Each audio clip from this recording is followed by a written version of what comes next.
Hello mga katulog, magandang araw sa lahat. Nga pala, lumipat na pala ako ng bagong trabaho, kaya isasama ko kayo. Tara, gagayak muna ako ha.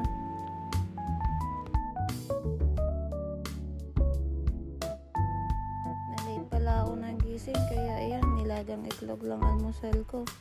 Masaya naman, pwede na rin yan, tawid gutom. Haha. Nga pala guys, tignan mo pa yung mga kasama ko, tulog pa. Habang nag-aantay ng service namin, papunta sa company. Ayan na pala si kuya, yung service. At yan, babiyahin na kami. Ang ganda ng araw, no? Hi.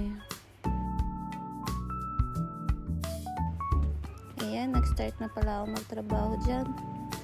At tatanggal lang ako ng excess materials. Nga pala guys, hindi lang isang process mo, kundi lahat.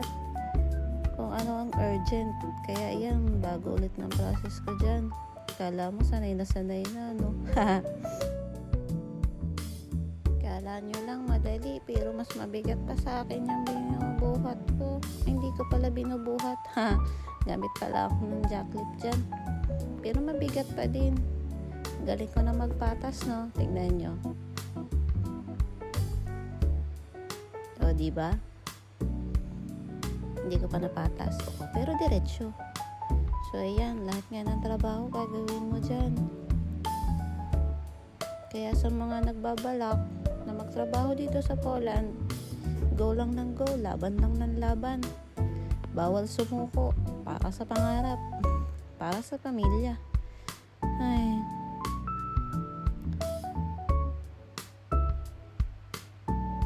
So, ayun na nga. Nakatapos din ng 12 oras. Pauwi na kami dyan, mga guys. Diba? Ang sarap sa feeling. Nakatapos ka ng 12 oras. So, ayun. Salamat sa pagsama nyo. Kaya, sa lahat ng mga ka-OFW ko, laban lang tayo ah. So, ayan. Pauwi na kami. Salamat sa pagsama. Paalam!